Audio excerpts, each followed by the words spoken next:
Welcome to the deep dive.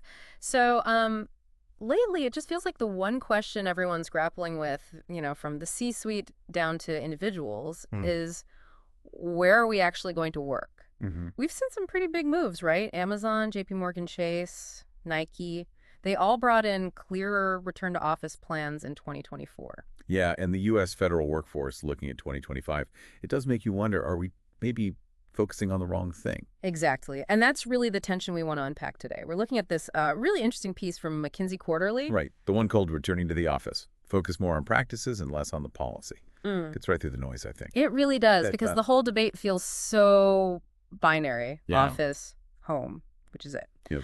But this article kind of flips that. So our mission for this deep dive is to get past that surface argument and figure out what really makes an organization tick, what makes it healthy and successful wherever people are logging in from. Think of it as a shortcut, maybe, to understanding what genuinely boosts the work experience, boosts productivity, and it's based on some pretty fresh data. Okay, tell us about the data. Where did these insights come from? So McKinsey did this survey uh, back in October 2024. Thousands of U.S. employees, executives too, across something like 15 industries. Wow. Okay. And what's key is they compared perceptions across different models.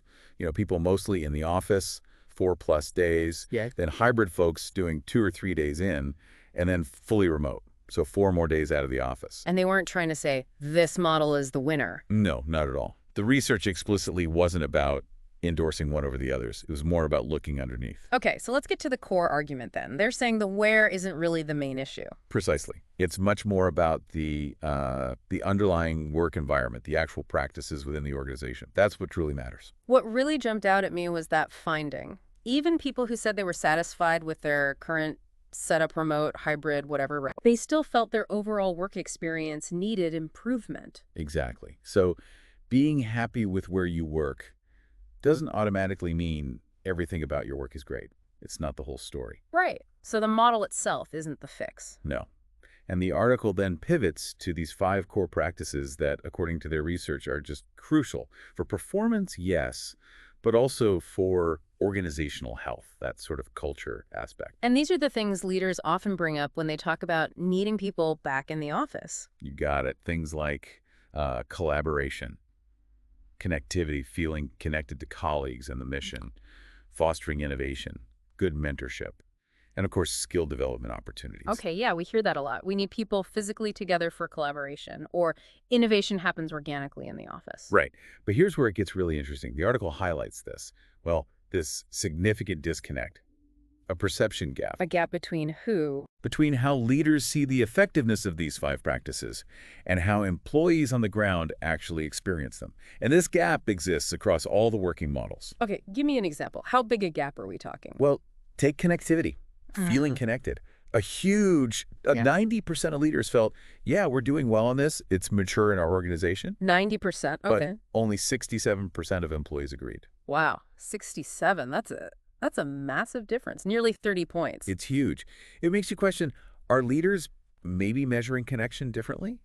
Or are they just not seeing the reality for most people? Why do you think that gap exists? Is it just leaders being out of touch or something else? Well, the article suggests a few things, like senior leaders often have more control over their own schedules, their own work environment. Yeah, more autonomy. Exactly. And they might work in smaller, tight-knit leadership teams where, yeah, maybe collaboration and connection do feel easier, more seamless for them. Plus, they might not feel the direct impact of some broader company policies or maybe management practices the way frontline employees do. So their experience, while positive for them, might not really reflect what's happening for everyone else. That seems to be a big part of it. Their viewpoint No. is just different. Okay, so if the work model isn't the magic wand, and we've got this big perception gap, what should organizations be focusing on? How do they actually improve things? This is where they bring in the idea of enablers. Enablers. Yeah.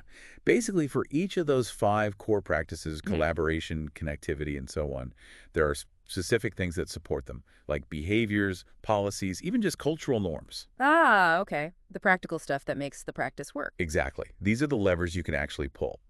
And interestingly, while some enablers might work better for, say, remote teams versus in-person teams, The research also found some really strong commonalities, Hmm. things that help boost these practices regardless of the work model.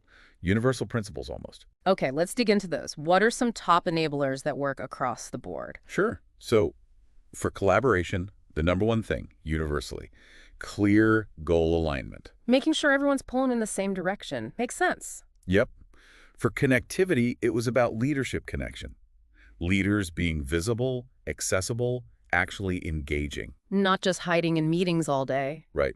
For innovation, it boiled down to having an innovative culture, yes, but crucially psychological safety. People feeling safe to speak up, try things, maybe fail sometimes. Exactly. Safe to take risks.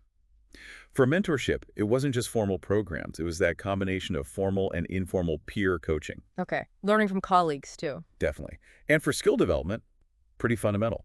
Investing in learning opportunities and resources, making them available. So these sound like, well, like good management basics almost, things that should be happening anyway. In a way, yes.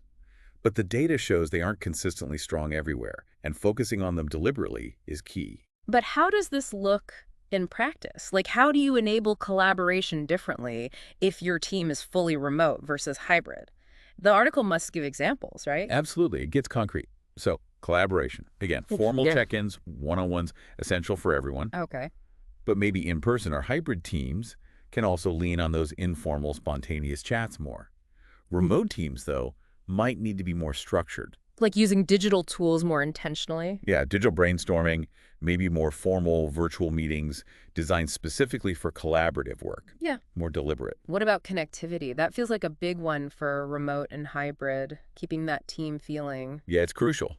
The article stresses if you do have an RTO policy, be really clear about why. Explain the rationale Transparency. and apply consistently. That builds trust. But maybe even more powerful is leaders actively making time for connection, How so? like intentionally scheduling virtual coffee chats, regular one-on-ones, maybe skip little meetings. Whether it's virtual or in person, doesn't matter as much as the act of reaching out. So leaders need to be more proactive about connection, not just assume it happens. It seems so. Re-engaging with those core connection activities, maybe. Okay. And innovation. How do you spark that without the proverbial water cooler? Well, for remote teams, leadership support is huge. Guiding ideas, getting buy-in. For in-person teams, it might be more about fostering that fail-fast culture you mentioned. Experimentation. And hybrid? For hybrid, because it's complex, transparency and trust become even more vital. Everyone needs to feel included and informed for ideas to flow. Right. And mentorship and skills. Those can feel tougher when people are spread out. Yeah, the article suggests that blend, again, formal programs plus informal peer coaching works best across the board. Okay. But for hybrid and remote, setting really clear expectations around coaching becomes more important. What does good coaching look like virtually? That's a good point. And they even mention using data, maybe even AI, to improve formal mentoring programs, make them smarter, more targeted. Interesting. And skills. Skills is about investment. Diverse resources, virtual coaching, boot camps, online courses. But also, critically, leaders and peers need to support people in actually finding the time to learn Carving out that time. Yeah. That's always the challenge. and giving intentional feedback in coaching, especially when you don't have those constant in-person observation moments. So it really sounds like making any model work well comes down to being very deliberate about these practices, adapting the approach. Exactly. Intentionality is the key word. And the article also breaks down who's responsible for what, right? Leaders, managers, employees. Yes, it does. So senior leaders, their role is about being strategic with in-person time. Yeah. Use it for things that really gain from being face-to-face. Not just mandating office days for the sake of it. Right, and making sure policies are flexible, supporting the practices, and, importantly, modeling the change themselves. Okay. And managers. People managers are key. Spending focused time with team members, wherever they are. Designing the work week, thoughtfully balancing focus time and collaboration time. And constantly checking in. What's working, what's not working for this team? It puts a lot on the manager. It does. And employees have a role too. Making the most of in-person time, if they have it. Being mindful of their own needs and how they work best. Adopting that learning mindset. And communicating, I suppose. Personal constraints, team norms. Absolutely. Open communication is vital. Okay, so if we had to boil it all down, what's the single biggest takeaway for listeners wrestling with RTO mandates or hybrid policies? I think the main message is, stop obsessing over where people work. Is it the office? is at home, that debate is secondary. No. The real leverage, the path to better performance, is to focus on strengthening those fundamental building blocks. Collaboration, connectivity, innovation, mentorship, skills. Get those right first. Reestablish the foundations. Exactly. Then align your work model, whatever it is, with your specific culture and needs. The companies that nail these practices are the ones who will see better productivity, better engagement, happier employees. Regardless of location. Pretty much, no matter where people are sitting. So as you're listening, maybe pause and think about your own workplace. How well are those 5 practices? Collaboration, connectivity, innovation, mentorship, skills. How well are they really supported right now? Yeah. And which of those enablers, we talked about like goal clarity or leader connection or psychological safety, which one might make the biggest difference for your team or your organization? And maybe here's a final thought to chew on. If the debate about where we work really is less important than how we work together, what does that mean for leadership? What kind of deeper shifts in mindset, maybe even in how organizations are designed, are truly needed to help everyone perform better and, frankly, feel better about their work? That's the million-dollar question, isn't it? Yeah. Something definitely worth exploring in your own context.